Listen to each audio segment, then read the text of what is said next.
録。そっか。最初から本当のことだけ言う人だった。どんなにバカみたいな話しても。You make you my doki doki go pitter patter. You make you my doki doki go pitter patter. Okay, so anyways, I just decided, have a moment. So here's the thing, guys, interesting about episode number 2. Sometimes they suck, okay? Now, I'm not saying Galaxy Next Door's episode 2 sucked, but it was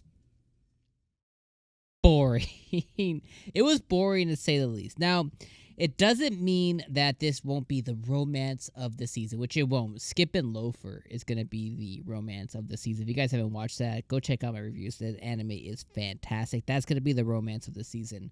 But it's not saying that this won't be a fantastic romance anime. It's not saying that it won't be funny. It's not saying it won't be entertaining. But episode 2 was definitely dull. Here's the thing that episode 2 did.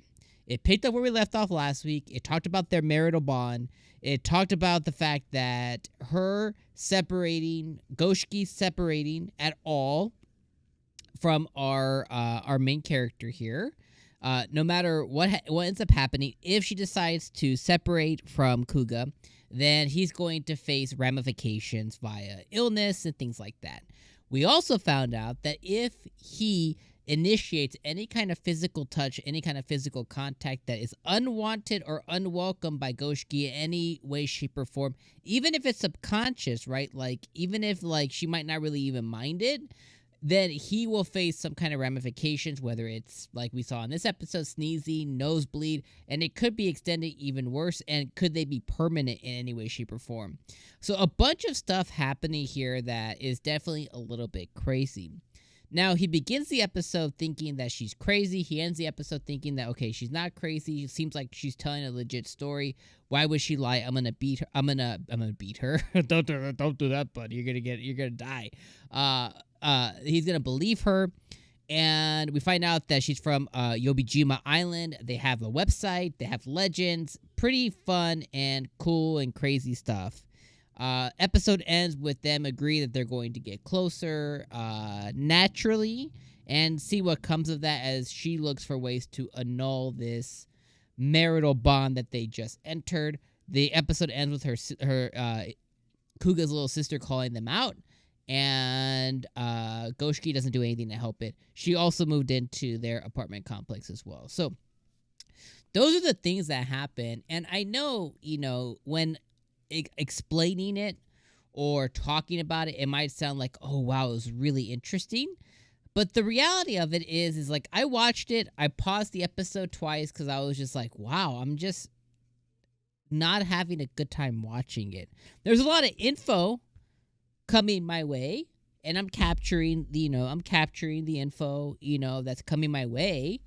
But I wasn't entertained while watching it. I was bored, and that's the problem. So I really hope, that as the rest of the season unfolds, I really hope that as the rest of the season comes out, I hope that there is more cute interactions, more interesting stuff, maybe stuff that, dabbles into comedy a little bit more.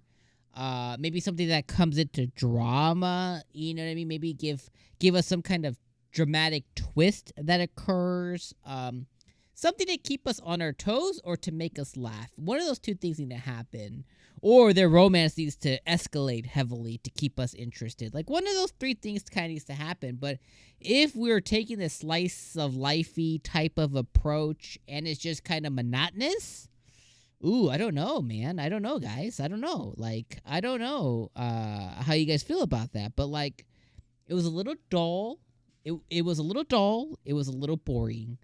And those are kind of the thoughts I have, ending episode number 2. Now, again, like I said, there's a potential here. This could be a transitional episode to where they just simply treat this as, okay, we've set up some barriers, parameters, and there's going to be more things that come that could be really interesting. But I think one of those 3 things I touched on really need to be the catalyst to move us forward. We either need to cry or laugh. We need to have some kind of emotional engagement from this for it to really have us stick around. Those are my feelings towards it. I did enjoy the little fan service shopping scene with 𝐒𝐻𝐠 wearing the same outfit 9 different ways, and her ending on getting some new clothes and stuff like that. So those kind of shopping trip interactions that are new to her, I do like to see, him. I would like to see them go on different adventures, together, which I think we're gonna see. Go to the beach, go to this, go to an arcade, go to, a museum. Those kinds of date things. I think I do want to see, but I just don't know if there was enough here. But I will say episode 2 was a bit dull. Those are my thoughts, though. What are your thoughts? Let me know in the comments below. Drop me a like. And, of course, subscribe if you're not subscribed already to hear my unfiltered opinion, as always. But, regardless, I appreciate you guys being here. And we'll see you guys for episode number 3.